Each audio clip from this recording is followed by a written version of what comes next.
Assalamualaikum warahmatullahi wabarakatuh.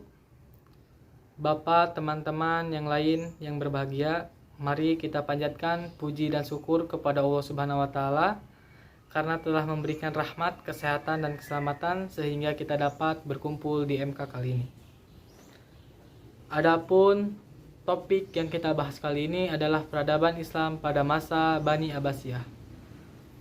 Perkenalkan terlebih dahulu, nama saya Muhammad Haris Salahuddin dengan NIM 211200127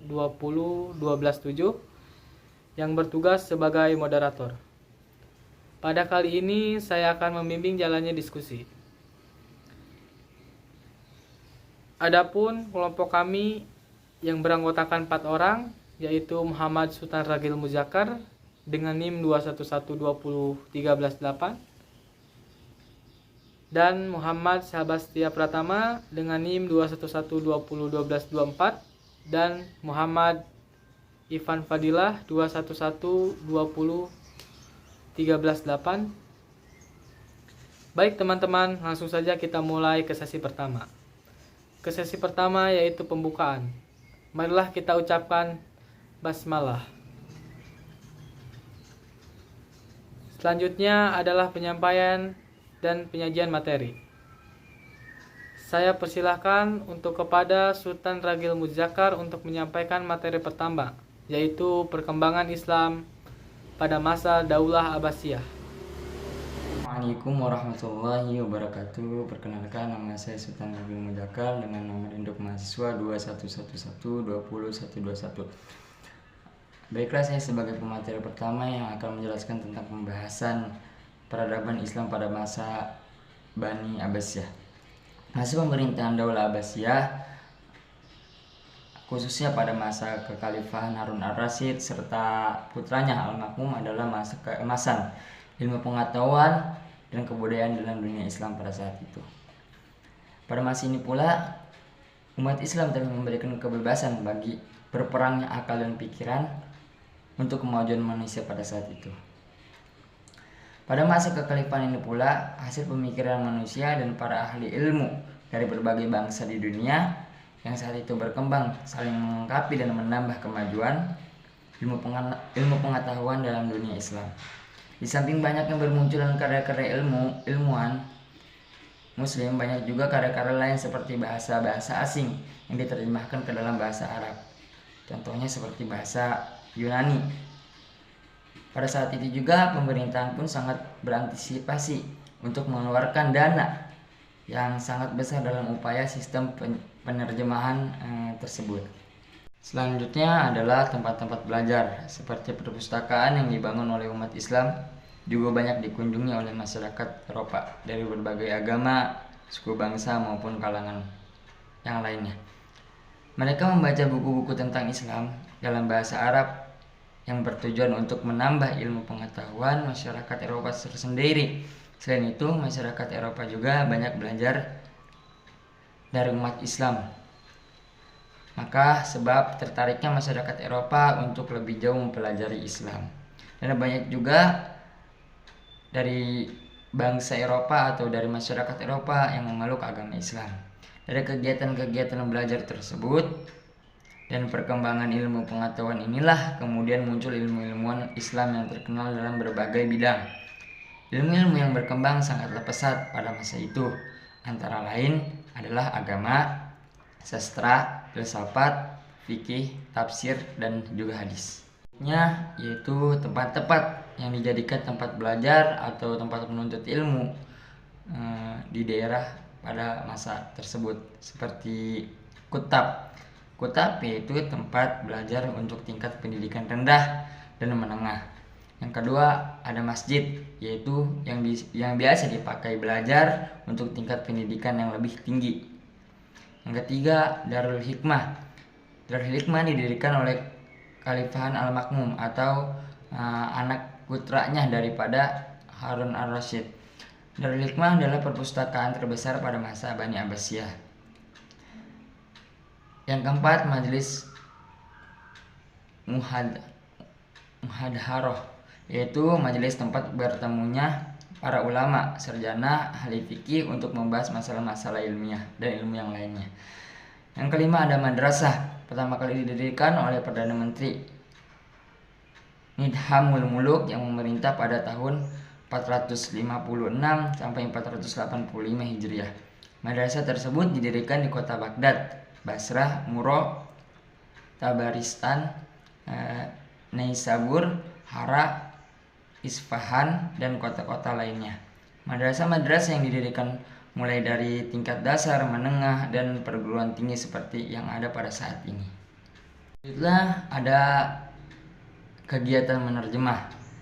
Kemajuan yang dicapai oleh umat Islam pada masa Daulah Abbasiyah atau pada bahasa Bani Abbasiyah, khususnya pada masa Khalifah Al-Mansur, salah satunya disebabkan oleh adanya gerakan penerjemah buku-buku asing ke dalam bahasa Arab untuk membantu umat Islam dan dari kalangan lainnya dalam mempelajari dan memahami berbagai cabang ilmu pengetahuan dari berbagai bahasa dan bangsa. Baik, terima kasih kepada Sultan Ragil Muzakkar atas penyampaian materi pertamanya. Selanjutnya, kita persilakan kepada Muhammad Sabastia Pratama untuk menyampaikan materi kedua, yaitu pusat-pusat kegiatan ilmu pengetahuan. Dipersilakan kepada Muhammad Sabastia Pratama untuk melanjutkan materi kedua. Perkenalkan, nama saya Muhammad Sabastia Pratama dengan NIM 211120124. Di sini saya akan melanjutkan materi yang telah dijelaskan oleh Sultan Ragil Muzakkar dengan materi peradaban Islam masa Bani Abbasiyah. Di sini ada pusat-pusat kegiatan ilmu pengetahuan. Kota-kota yang menjadi pusat ilmu pengetahuan pada masa Daulah Abbasiyah terus bertambah semakin pesat. Hal ini disebabkan dengan semakin semangat dan bertambahnya umat Islam yang hendak menuntut dan sekaligus memperdalam ilmu pengetahuan di berbagai bidang. Adapun kota-kota yang menjadi pusat ilmu pengetahuan oleh khalifah dilengkapi dengan berbagai fasilitas atau perlengkapan. Hal ini dilakukan untuk mempermudah kaum muslimin mencari sumber dan informasi tentang ilmu pengetahuan yang diminatinya. Adapun kota-kota besar yang menjadi pusat pengembangan ilmu pengetahuan pada masa kekhalifahan Bani Abbasiyah antara lain adalah ada kota Mekah, ada kota Madinah, Kufa, Damaskus, Fustot, dan Kairawah. Ada juga beberapa kota baru yang dibuka sebagai pusat pengetahuan pada masa Bani Abbasiyah, antara lain ada negeri Baghdad, Isfahan, Naisabur, Basrah, dan lain-lain. Dan adanya bidang sosial dan budaya. Di antara kemajuan dalam bidang sosial budaya adalah terjadinya proses akulturasi dan asimilasi masyarakat seni arsitektur yang dipakai dalam pembangunan istana dan kota-kota, seperti pada istana Qasrul Zahabi dan Qasrul Khuldi, sehingga banyak bangunan-bangunan yang dibangun pada kala itu yang diperoleh oleh ilmu-ilmu tersebut. Kemajuan juga terjadi pada bidang sastra, bahasa, dan seni musik. Dan yang terakhir ada bidang politik dan militer. Pemerintah dinasti Abbasiyah membentuk Departemen Pertahanan dan Keamanan yang disebut Diwanul Jundi. Departemen ini yang mengatur semua yang berkaitan dengan kemiliteran dan pertahanan, keamanan, sehingga pertahanan serta keamanan di sana sangat baik dan tersusun yang sangat strategis.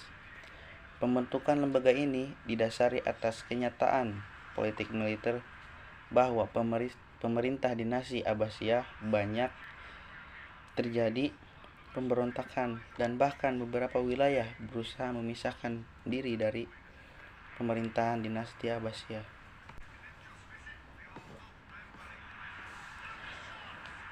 Adapun tokoh-tokoh yang berperan dalam kemajuan peradaban Islam pada masa Daulah Abbasiyah. Di sini satu ada Khalifah Abu Ja'far Al-Mansur.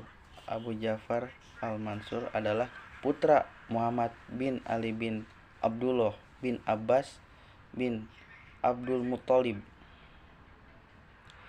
Adapun biografi sedikit dari Abu Ja'far Al-Mansur ini. Abu Ja'far Al-Mansur dilahirkan di kota Himaimah pada tahun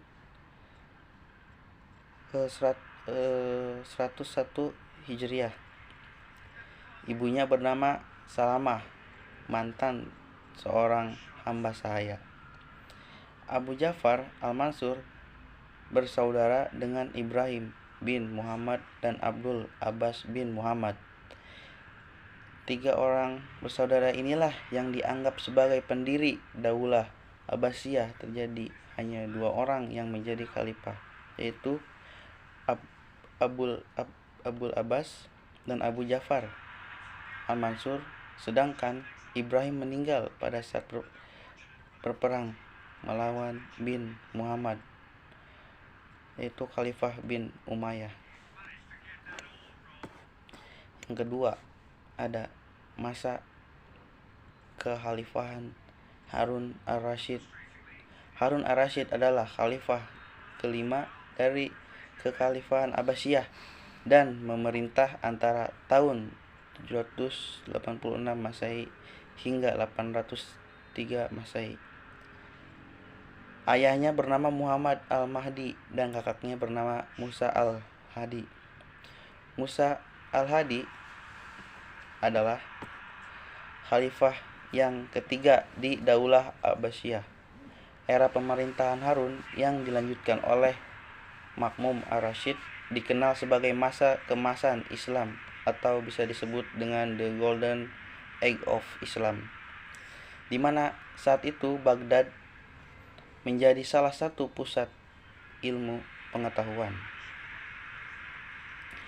Khalifah Harun Ar-Rasyid terkenal sebagai khalifah yang sangat amat taat dalam beragama serta dermawan dan mencintai ilmu pengetahuan. Yang ketiga, terakhir, masa kekhalifahan Abdullah Al-Ma'mun, yang bernama lengkapnya adalah Abdullah Al-Ma'mun Ibnu Harun Ar-Rasyid, lahir pada tahun 170 Hijriah. Sejak kecil dia ini Al-Ma'mun dididik di lingkungan istana Daulah Abbasiyah, dan gurunya adalah Ja'far bin Yahya, seorang wazir pada masa kekhalifahan Harun Ar-Rasyid. Sebelum menjadi kekhalifahan, Al-Ma'mun dipercaya oleh ayahnya untuk menangani masalah-masalah di bidang pemerintahan. Karena dari segi kemampuan yang dilihat pada saat itu, maka ia diberi tanggung jawab sebagai penguasa wilayah timur Daulah Abbasiyah, yaitu wilayah Khurasan hingga ke Hamadan. Al-Ma'mun adalah khalifah yang cerdas dan bijaksana serta disegani. Khalifah Al-Ma'mun gemar mengkaji dan mempelajari ilmu-ilmu pengetahuan. Khalifah Al-Ma'mun juga menganjurkan seluruh rakyatnya untuk mengkaji dan mengembangkan ilmu pengetahuan. Sekian dari saya materi yang saya jelaskan. tentang tokoh-tokoh dan bidang sosial dan budaya, serta pusat-pusat kegiatan ilmu pengetahuan, juga bidang politik dan militernya. Terima kasih sebelumnya. Selanjutnya untuk penyampaian terakhir oleh Muhammad Ivan Fadilah yang ingin menyampaikan kesimpulan dan saran tentang materi pembahasan kita ini. Saya persilakan untuk Muhammad Ivan Fadilah untuk menjelaskan. Perkenalkan, nama saya Muhammad Ivan Fadilah. NIM saya 2111201138. Saya di sini akan menjelaskan tentang kesimpulan dan saran dari materi yang sudah dijelaskan oleh teman-teman saya tadi. Kesimpulan, peradaban Islam pada masa Bani Abbasiyah adalah suatu pengetahuan sistem kepemimpinan pada masa khalifah sebagaimana keharusan seorang muslim dalam mengetahui ilmu perkembangan dari zaman khalifah Bani Abbasiyah sampai saat ini. Sudah semestinya kita tahu perkembangan ilmu yang terjadi dari masa khalifah hingga saat ini. Pengetahuan tentang sejarah itu sangatlah penting karena bisa membantu mengetahui lebih dalam ilmu-ilmu yang telah terjadi pada masa kekhalifahan pada saat itu. Selanjutnya, saran. Tentunya penulis sudah menyadari jika dalam penyusunan makalah ini masih jauh dari kata sempurna dan masih banyak kesalahan. Adapun nantinya, penulis akan segera melakukan perbaikan susunan makalah dengan menggunakan pedoman dari beberapa sumber dan kritik yang bisa membangun dari para pembaca. Mungkin cukup sekian, kurang lebihnya mohon maaf. Assalamualaikum warahmatullahi wabarakatuh. Demikian presentasi kelompok kami hari ini. Kita ucapkan alhamdulillahirabbil alamin. Saya sebagai moderator mohon maaf atas kekurangannya dan terima kasih untuk perhatiannya. Wassalamualaikum warahmatullahi wabarakatuh.